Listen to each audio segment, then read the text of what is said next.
இந்த வீடியோவில் நம்ம என்ன பார்க்க போகிறோன்னா linear programming problem using graphical method. இந்த கிராஃபிக்கல் மெத்தடை பொறுத்த வரைக்கும் அதோட சொல்யூஷன் எப்படி இருக்குன்னா ஃபீஸிபிள் சொல்யூஷனாக இருக்கலாம், இல்லைனா இன்ஃபீஸிபிள் சொல்யூஷனாக இருக்கலாம், அப்படி இல்லைன்னா அன்பவுண்டட் சொல்யூஷனாக இருக்கலாம். இப்போ ஃபீஸிபிள் சொல்யூஷனாக இருந்துச்சுன்னா அது எப்படி வரும்னா ஆப்டிமம் சொல்யூஷனாக ஆயிரும். ஃபீஸிபிள் சொல்யூஷன் ஆயிடுச்சுன்னா ஆப்டிமம் சொல்யூஷன் சாட்டிஸ்ஃபை ஆயிரும். ஸோ ஃபஸ்ட்டு நம்மளுக்கு என்ன தெரியணும் அப்படின்னா ஃபீஸிபிள் சொல்யூஷன் அப்படின்னா என்னென்னு தெரியும். ஃபீஸிபிள் சொல்யூஷன்னா ஃபஸ்ட்டு அதோட சொல்யூஷன் எப்படி இருக்கணுமோ கிராஃபிக்கலி அப்படிங்கும்போது என்னென்னா நம்ம கிராஃப் வரைவோம். ஸோ இப்போ 2 கன்ஸ்ட்ரைன்ட் இருக்குது அப்படின்னா கன்ஸ்ட்ரைண்டாக ஒன்றுமே கிடையாது, ஒரு இன்இக்வாலிட்டி. இப்போ less than or greater than or அப்படின்னு ஒரு ஈக்குவேஷனில் இருக்கும், அதுதான் வந்து இன்இக்வாலிட்டி. அப்படி 2 இன்இக்வாலிட்டி இருந்தால் அப்போ 2 கன்ஸ்ட்ரைன். அந்த இன்இக்வாலிட்டியை தான் நம்ம என்னன்னு சொல்லுவோம், கன்ஸ்ட்ரைன்னு சொல்லுவோம். இப்போ இதில் 2 இன்இக்வாலிட்டி இருக்குன்னா அதை வச்சு நம்ம கிராஃப் வரைகிறோம். அப்படி கிராஃப் வரையும்போது 2 லைன் வரைவோம். இப்போ இது ஒரு கன்ஸ்ட்ரைன், இது ஒரு கன்ஸ்ட்ரைன். ஸோ 2 கன்ஸ்ட்ரைன் வரைஞ்சாச்சு. ஸோ அதில் லெஸ் தென் ஆர் டைப்பில் இருந்தால் அந்த லைனுக்கு கீழே நம்ம என்ன பண்ணுவோம், ஷேட் பண்ணுவோம். கிரேட்டர் தென் ஆர் டைப்பில் இருந்துச்சுன்னா அந்த இன்இக்வாலிட்டி கிரேட்டர் தென் ஆரில் இருந்துச்சுன்னா லைனுக்கு மேலே வரைவோம். ஸோ இப்போ நம்ம எக்ஸாம்பிளுக்கு ஃபீஸிபிள் சொல்யூஷனாக என்னென்னு பார்க்கணும் அப்படிங்கிறதுக்காக நம்ம வந்து காமனாக நம்ம என்னென்னு எடுத்துக்கிட்டாச்சு, லெஸ் தென் ஆர் டைப்பில் இருக்குது அப்படின்னு நினச்சிட்டு நம்ம ஒரு கிராஃப் வரைஞ்சிருக்கோம். ஸோ அதில் எல்லாமே என்ன தான் லெஸ் தென் ஆர்னா எல்லாமே என்ன தான் லைனுக்கு கீழே தான் என்னது ஷேட் பண்ணியிருப்போம். ஸோ இப்போ 2 கன்ஸ்ட்ரைன்லையுமே என்ன தான் லைனுக்கு கீழே தான் அப்படின்னா என்ன அர்த்தம், ரெண்டுமே லெஸ் தென் ஆர் டைப்பில் இருக்குது. சரி, இப்போ ஃபீஸிபிள் சொல்யூஷனுக்கு வருவோம். இதில் ஃபீஸிபிள் சொல்யூஷன் எது அப்படின்னா 2 கன்ஸ்ட்ரைனுக்குமே, அதாவது 2 லைனுக்குமே காமன் ரீஜியன். ஓகேவா, 2 லைனுக்குமே காமன் ரீஜன், அதாவது காமனாக ஒரு இடம் வந்து ஷேட் ஆகிருக்கும், அதுதான் வந்து என்னென்னா ஃபீஸிபிள் சொல்யூஷன். ஸோ இப்போ இங்கே வந்து ஃபஸ்ட்டு இந்த கன்ஸ்ட்ரைன் எடுத்திங்கன்னா ஸோ இது எங்கே ஷேட் ஆகிருக்கு, ஸோ இந்த லைன் ஃபுல்லாக, அதாவது இந்த லைனுக்கு கீழே ஃபுல்லாக. செகண்ட் கன்ஸ்ட்ரைனை பார்த்தீங்கன்னா இந்த லைனு, ஸோ அதுக்கு கீழே. சரி, இப்போ காமன் ரீஜன் எதுனா இந்த A B C D. ஏன்னா காமன் ரீஜனில் இதில் என்ன ஆயிருக்கு அப்படின்னா 2 கன்ஸ்ட்ரைனுமே ஷேட் ஆகிருக்கும். ஸோ அப்படிங்கும்போது இதுதான் காமன் ரீஜன். இந்த காமன் ரீஜன் தான் என்னது ஃபீஸிபிள் சொல்யூஷன். இந்த காமன் ரீஜனுக்குள்ளே எந்த 2 பாயிண்ட் எடுத்தாலும் நம்மளுக்கு என்ன தான் வரும், ஃபீஸிபிள் சொல்யூஷன் தான் வரும். ஸோ அந்த காமன் ரீஜன் தான் என்னது ஃபீஸிபிள் சொல்யூஷன். இன்ஃபீஸிபிள் சொல்யூஷன் அப்படின்னா ஒன்றுமே கிடையாது, இந்த மாதிரி காமன் ரீஜன் இல்லைன்னா இன்ஃபீஸிபிள் சொல்யூஷன். அப்படின்னு எப்படி சொல்லலாம் அப்படின்னா அதுக்கு எக்ஸாம்பிள் இன்னொன்று போடுவோம். இப்போ இன்ஃபீஸிபிள் சொல்யூஷன் அப்படின்னா என்னென்னு பார்க்க போகிறோம். இப்போ ஃபீஸிபிள் சொல்யூஷன்னா there is a common region. Infeasible சொல்யூஷன்னா காமன் ரீஜன் இருக்கக்கூடாது. அப்போ இது ஒரு ஃபஸ்ட்டு கன்ஸ்ட்ரைன் வச்சுக்கோங்க, இது செகண்ட் கன்ஸ்ட்ரைன் வச்சுக்கோங்க. ஃபஸ்ட்டு கன்ஸ்ட்ரைன் எந்த டைப்பில் இருக்குது, கிரேட்டர் தென் ஆர் டைப்பில் இருக்குது, அதனால் இந்த லைனுக்கு மேலே ஷேட் பண்ணிட்டோம். செகண்ட் கன்ஸ்ட்ரைன் எப்படி இருக்குது, லெஸ் தென் ஆர் டைப்பில் இருக்குது, ஸோ இந்த லைனுக்கு கீழே ஷேட் பண்ணிட்டோம். இதில் காமன் ரீஜனே கிடையாது. ஸோ இதுவும் எப்படி இருக்குது, டிஸ்கனெக்ட் ஆகிருக்கு. ஸோ அப்படிங்கும்போது இது என்ன சொல்யூஷன், இன்ஃபீஸிபிள் சொல்யூஷன். இங்கே காமனாக ஷேட் பண்ண இடம் எதுவுமே கிடையாது. ஸோ அப்படிங்கும்போது இது இன்ஃபீஸிபிள் சொல்யூஷன். சரி, அடுத்து நெக்ஸ்ட்டு என்ன பார்க்க போகிறோன்னா அன்பவுண்டட் சொல்யூஷன். அன்பவுண்டட் சொல்யூஷன்னா என்னன்னா there is no boundary. So அது ஒரு பவுண்ட்ரியாக இருக்காது. ஸோ பவுண்டட் சொல்யூஷனாகவே இருக்காது. அப்படின்னா என்னென்னா இப்போ இந்த இன்ஃபீஸிபிள் சொல்யூஷன்லாம் எடுத்துங்களேன். இப்போ இதை விட்டுருங்க, இதை விட்டுட்டு இப்போ இந்த ஒரு லைன் மட்டும் இருக்குது, ஒரே ஒரு கன்ஸ்ட்ரைன் தான் இருக்குது. இது வந்து கிரேட்டர் தென் ஆர் டைப்பில் இருக்கா. ஸோ கிரேட்டர் தென் ஆரில் இருக்கிறனால இதை அது மேலே ஷேட் பண்ணியிருக்கோம். அப்படி ஷேட் பண்ணனால என்ன ஆயிடுச்சு, இதுக்கு வந்து பவுண்ட்ரி கிடையாது, இன்டெஃபினைட்டாக இருக்கா. ஏன்னா நம்மளுக்கு இதுக்கு மேலே எங்கே வரைக்கும் போகும்னே நம்மளுக்கு தெரியாது. ஸோ அப்படிங்கும்போது இந்த லைனுக்கு மேலே நம்மளுக்கு ஒரு பவுண்ட்ரியே கிடையாது. அப்படிங்கும்போது இது என்னதுன்னா அன்பவுண்டட் சொல்யூஷன். இப்போ first problem LPP problem using graphical method. First problem என்னென்னா solve LPP using graphical method. So first இந்த maximise Z equal to 6x1 plus 8x2ன்னு கொடுத்துருக்காங்க. இதுக்கு பேர் என்னென்னா அப்ஜெக்டிவ் ஃபங்க்ஷன்னு சொல்லுவாங்க. ஸோ அந்த மேக்ஸிமைஸ் MAX Zன்னு இருக்குல்ல, ஸோ இந்த லைன் இந்த ஈக்குவாலிட்டி என்னென்னா அப்ஜெக்டிவ் ஃபங்க்ஷன். அடுத்து நெக்ஸ்ட்டு வர்றது ஒரு 3 இன்இக்வாலிட்டி, 2 இன்இக்வாலிட்டி கொடுத்துருக்காங்க. ஸோ 2 இன்இக்வாலிட்டிக்கு அந்த இன்இக்வாலிட்டிக்கு பேர் தானது கன்ஸ்ட்ரெயின். ஸோ இங்கே 2 கன்ஸ்ட்ரெயின் இருக்குது. ஸோ கொஸ்டினை பார்த்தா maximize z equal to 6x1 plus 8x2 subject to the constraint 5x1 plus 10x2 less than or equal to 60. So next constraint 4x1 plus 4x2 less than or equal to 40 where x1 and x2 greater than or 0. கண்டிப்பாக x1 x2 greater than or 0 தான் இருக்கும். So இதுக்கு பேர் என்ன சொல்லுவாங்கன்னா நான் negative restriction அப்படின்னு சொல்லுவாங்க. சரி, இப்போ இதை வந்து கிராஃபிக்கலாக எப்படி சால்வ் பண்ணுறது அப்படின்னா ஒன்றுமே கிடையாது. ஃபஸ்ட்டு நம்ம என்ன எடுத்துருக்கோம், அந்த அப்ஜெக்டிவ் ஃபங்க்ஷனை அப்படியே எடுத்து எழுதியாச்சு. Maximise z equal to 6x1 plus 8x2. அப்போ நம்மளுக்கு சொல்யூஷன் எப்படி கிடைக்கணும் அப்படின்னா மேக்ஸிமமாக இருக்கணும். இப்போ நம்மளுக்கு ஒரு 5 பாயிண்ட் கிடச்சிருக்குன்னா எந்த பாயிண்ட்டை சப்ஸ்டியூட் பண்ணால் மேக்ஸிமம் வேல்யூ வருதோ அதுதான் நம்மளுக்கு ஆப்டிமல் சொல்யூஷன். அதாவது 5 பாயிண்ட் கிடச்சிருக்கு அப்படின்னா 5 பாயிண்ட்டை சப்ஸ்டியூட் பண்ணாலும் நம்மளுக்கு சொல்யூஷன் கிடைக்கும். அது ஃபீஸிபிள் சொல்யூஷன். அதில் எது மேக்ஸிமமாக இருக்கோ அதுதான் ஆப்டிமல் சொல்யூஷன். ஓகேங்களா? இப்போ next subject to the constraints என்ன கொடுத்துருக்காங்க, 5x1 plus 10x2 equal to 60.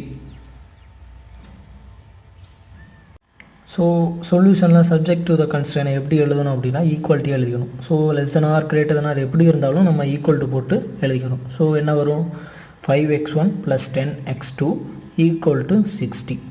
Next constraint எப்படி ஆயிடுது, 4x1 plus 4x2 equal to 40 where x1 and x2 greater than or 0. சரி, இப்போ நம்ம ஃபஸ்ட்டு ஈக்குவேஷன் மார்க் பண்ணிக்கிறோம், செகண்ட் ஈக்குவேஷனையும் மார்க் பண்ணிக்கிறோம். ஸோ இப்போ ஃபஸ்ட் ஈக்குவேஷனை எடுத்து நம்ம x1 x2 கண்டுபிடிக்க போகிறோம். ஸோ x1 0ன்னு வச்சுட்டா x2 என்ன கிடைக்கும், 60/10.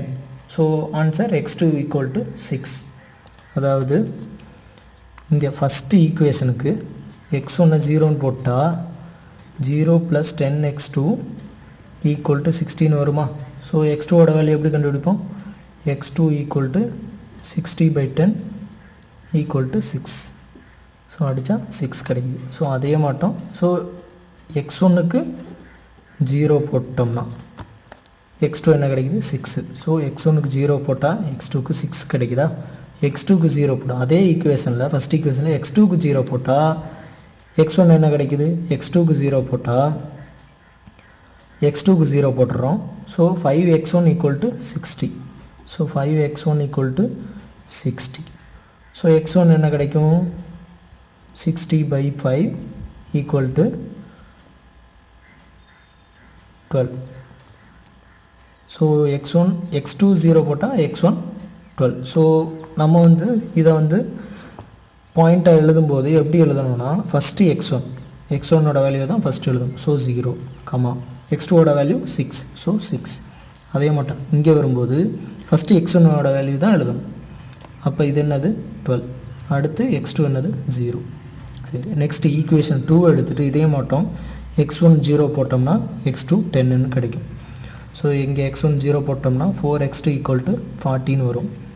So x2 equal to 40/4 that is equal to 10. So x1 0 போட்டால் x2 10 கிடச்சிருச்சா. நெக்ஸ்ட்டு x2 0ன்னு போட்டோம், அப்போ என்ன கிடைக்கும், 4x1 equal to 40. x2 0 போட்டாச்சு, 4x1 equal to 40னா x1 என்ன தான் வரும், 10 தான் வரும். ஸோ இங்கே என்ன கிடைக்கிது, x1 0, x2 10. ஸோ அதே மட்டும் இங்கே x1 10, x2 0. நான் சொன்ன மாட்டோம் ஃபஸ்ட்டு x1ஓட வேல்யூவை போடணும், செகண்டு x2ஓட வேல்யூவை போடணும். ஸோ நெக்ஸ்ட்டு என்ன பண்ணணும் அப்படின்னா நெக்ஸ்ட்டு நம்ம கிராஃபு வரைய ஆரம்பிச்சிடணும். ஸோ நம்ம கிராஃப் வரைகிறப்ப ஒன்று தெரியும், நம்ம கிடச்சிருக்கக்கூடிய எல்லா பாயிண்ட்டையுமே எந்த குவாட்ரண்ட்டில் தான் வரைய போகிறோம், ஃபர்ஸ்ட் குவாட்ரண்ட். ஏன் ஃபஸ்ட் குவாட்ரண்ட் அப்படின்னா நம்மளுக்கு சொல்யூஷன் எல்லாமே எங்கே தான் கிடைக்கும், ஃபஸ்ட்டு குவாட்ரண்ட்.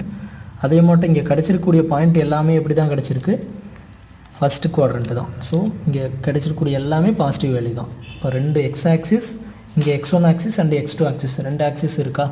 ஸோ அதனால் இங்கே என்ன கிடைக்குது, எல்லாமே ஃபஸ்ட்டு குவாட்ரண்ட், ஏன்னா ரெண்டுமே பாசிட்டிவ். சரி, கிராஃபிக்கல் மெத்தடை பொறுத்த வரைக்கும் எப்படின்னா அட்மோஸ்ட் 2 கன்ஸ்ட்ரெயின்ஸ் தான் இருக்கணும். ஸோ கிராஃபிக்கல் மெத்தட்னு எப்படி கண்டுபிடிக்கிறோன்னா அட்மோஸ்ட் 2 கன்ஸ்ட்ரெயின்ஸ் தான் இருக்கணும். ஸோ அது தெரிஞ்சுக்கணும். சரி, இப்போ நெக்ஸ்ட் என்ன பண்ண போகிறோம் அப்படின்னா நம்ம வந்து படம் வரைய போகிறோம். ஸோ இப்போ நம்ம வந்து இங்கே என்னென்ன வேல்யூ கிடச்சிருக்கோம், ஸோ என்னென்ன பாயிண்ட்டு கிடச்சி, ஸோ இப்போ நம்ம கிராஃப் வரைய போகிறோம். ஸோ நம்ம 4 பாயிண்ட்டு கண்டுபிடிச்சிருக்கோம். 2 கன்ஸ்ட்ரெயினில் நம்ம 4 பாயிண்ட்டு கண்டுபிடிச்சிருக்கோமா.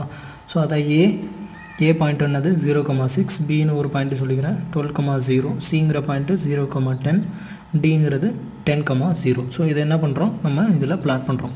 ஸோ இதில் எப்படி பிளாட் பண்ணுறோம் அப்படின்னா ஃபஸ்ட்டு ஏ என்ன கிடச்சிருக்கு 0,6. ஸோ x1ல் 0, x2ல் 6. ஸோ இப்படி தான் பார்க்கணும். ஸோ x1 0வா, ஸோ அப்போ எங்கே கிடைக்கும், ஸோ இங்கே x1 0, x2 வந்து என்னது 6. ஸோ அப்போ எங்கே வரும், இங்கே வரும். ஸோ இதுதான் என்னது ஏ 0,6. நெக்ஸ்ட்டு பின்னு ஒன்று இருக்குது 12,0. ஸோ 12 இங்கே இருக்குது, 0 இங்கே இருக்குது. ஸோ 12,0.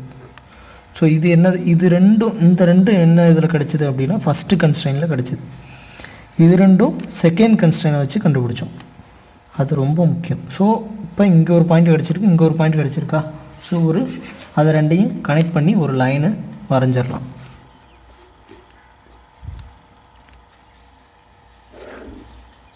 சரி, இது வந்து ஃபஸ்ட்டு கன்ஸ்ட்ரெயின். நெக்ஸ்ட்டு கன்ஸ்ட்ரெயின் என்ன கிடச்சிருக்கு 0,10, 10,0. ஸோ இது வந்து என்னது 0,10. ஸோ 0 இங்கே இருக்குது, 10 இங்கே இருக்குது, இங்கே அடுத்து 10,0. ஸோ 10 இங்கே இருக்குது, 0 இங்கே இருக்குது. ஸோ 10,0. ஸோ இப்போ இதை ரெண்டையும் என்ன பண்ணணும், ஒரு ஸ்ட்ரைட் லைன் கனெக்ட் பண்ணிட வேண்டியதான், அவ்வளோதான். ஸோ 2 கனெக்ட் பண்ணியாச்சா. இது வந்து second constraint. Okay, first constraint இது, செகண்ட் கன்ஸ்ட்ரெயின் இது. சரி, இதுக்கு அடுத்து நம்ம எப்படி ஷேடோ பண்ணுறது, அதுக்கு முன்னாடி நம்ம வந்து ஸோ இது என்னென்னு எழுதிக்கணும். ஸோ பி வந்து என்னது 12,0. ஸோ இது பி 12,0.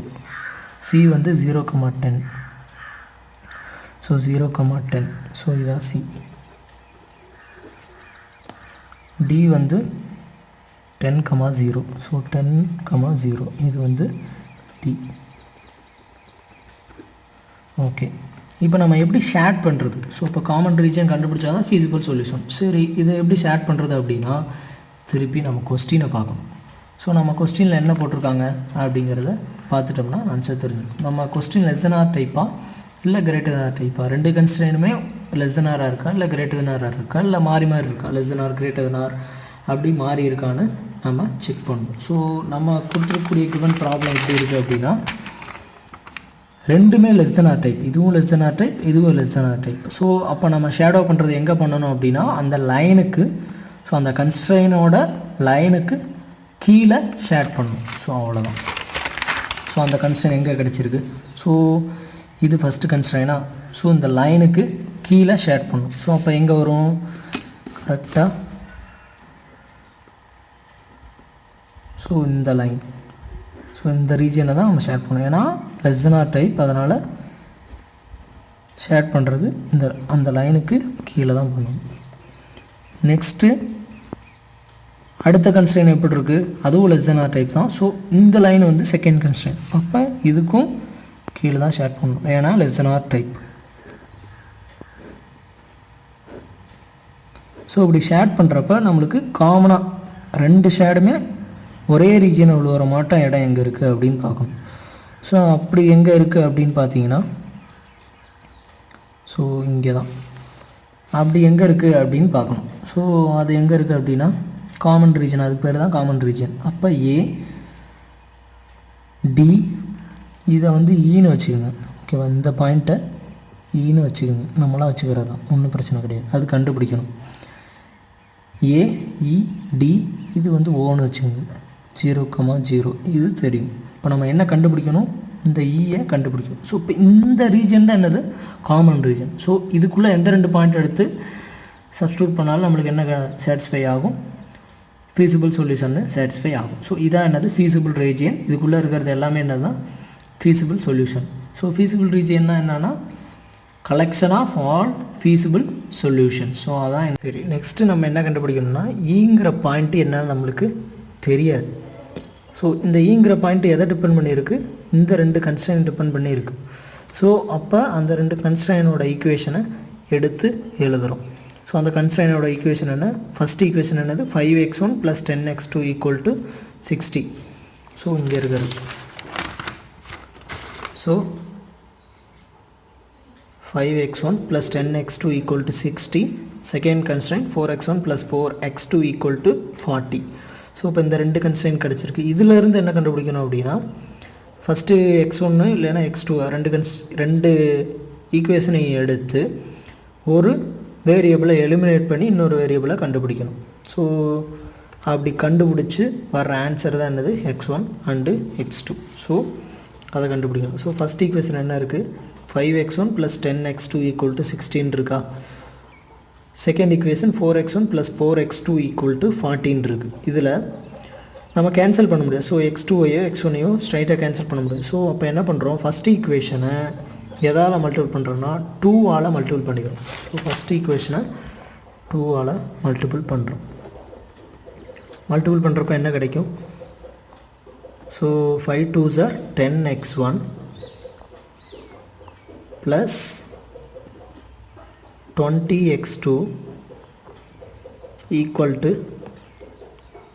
120. ஸோ 60 × 2 120. சரி, நெக்ஸ்ட்டு செகண்ட் ஈக்குவேஷன் என்ன இருக்குது, 4x1 + 4x2 = 40. ஸோ 4x2 இருக்கா. ஸோ இங்கே என்ன இருக்குது, 20x2 இருக்குது. ஸோ 4ஆல் எதாவது மல்டிபிள் பண்ணால் 20 கிடைக்கும். ஸோ 5. ஸோ செகண்ட் ஈக்குவேஷனை 5ஆல் மல்டிபிள் பண்ணுறோம்.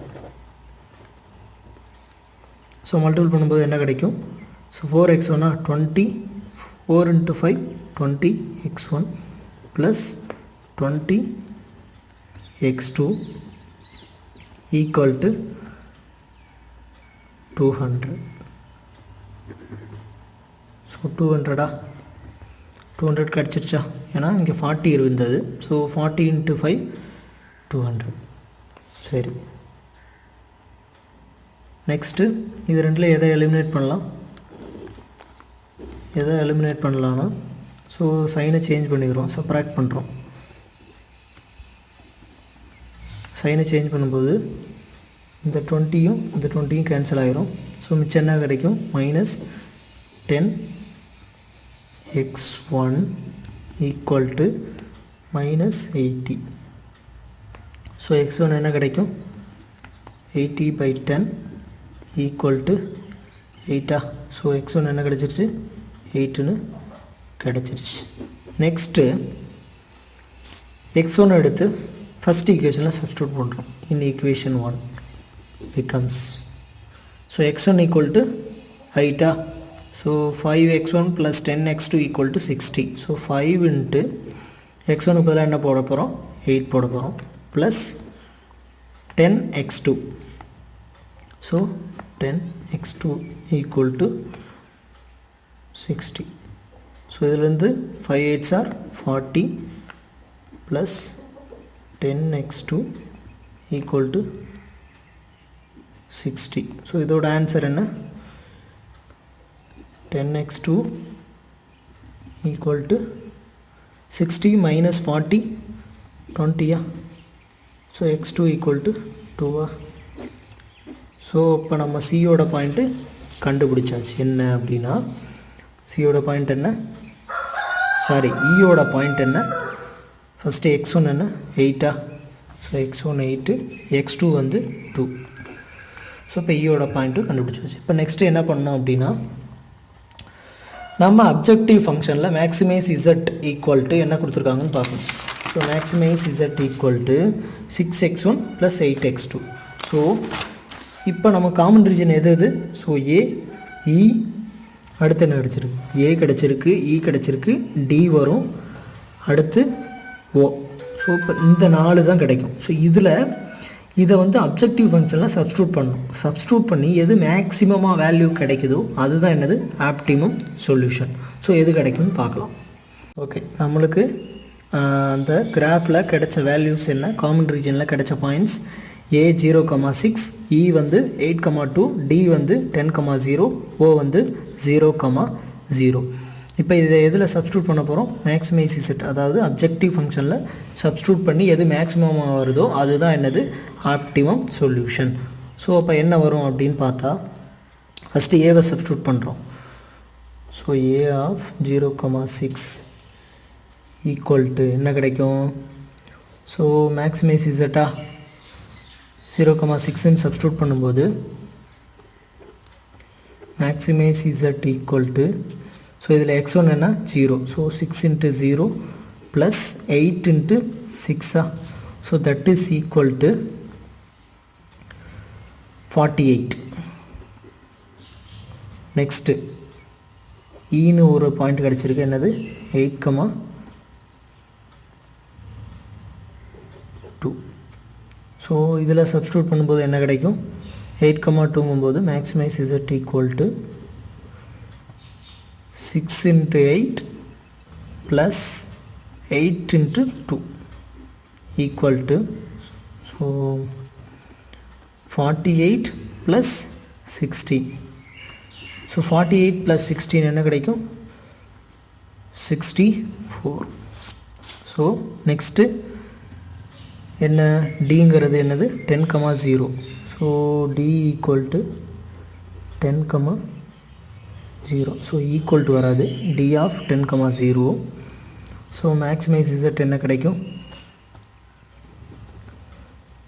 Equal to 6 into 10 plus 8 into 0வா, ஸோ 60யா. நெக்ஸ்ட்டு ஓங்கிற பாயிண்ட்டு 0,0, ஸோ 0,0.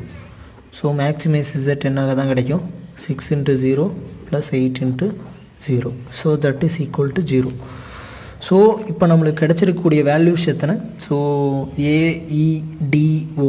ஸோ இதில் x1 x2ஓட வேல்யூவை அப்ஜெக்டிவ் ஃபங்க்ஷனில் சப்ஸ்டியூட் பண்ணி ஆன்சரை கண்டுபிடிச்சாச்சு. ஸோ இதில் எது மேக்ஸிமம் வேல்யூ? ஸோ அதான் ஆப்டிமம் சொல்யூஷன். ஸோ இதில் எது மேக்ஸிமம் வேல்யூ? 64. ஸோ அப்போ ஆப்டிமம் வேல்யூ 64. ஸோ அப்போ மேக்ஸிமைஸ் இசட் ஈக்குவல் டு என்ன கிடச்சிருக்கு? 6x1 plus 8x2வா, 6x1 plus 8x2. வேறு x1 x2 என்ன? வேறு x1 ஈக்குவல் டு நம்மளுக்கு எது ஆப்டிமம் சொல்யூஷன்? ஸோ இந்த 64 தானே. ஸோ இதுதான் நம்மளுக்கு என்னது மேக்ஸிமம் இசட். ஏன்னா மேக்ஸிமம் இசட் தான் கேட்டிருக்காங்க. அப்படிங்கும்போது மேக்ஸிமம் வேல்யூ என்னது 64. ஸோ இதான் என்னது நம்மளுக்கு கிடச்சிருக்கக்கூடிய ஆப்டிமம் சொல்யூஷன். ஸோ அதில் x1 என்னது 8, x2 வந்து 2. So where x1 equal to 8, x2 equal to 2. So given கிராஃபிக்கலுக்கு, கிவன் எல்பிபிக்கு, ஸோ இதுதான் answer. So E of 8,2. So அந்த பாயிண்டில் தான் என்னது ஆப்டிமம் ரீச் ஆகிருக்கு. So maximise Z equal to 6x1 plus 8x2, where x1 equal to 8, x2 equal to 2. அப்படிங்கும்போது maximise Z என்ன கிடச்சிருக்குங்கிறதையும் எழுதிக்கணும். Z equal to 64. ஓகே.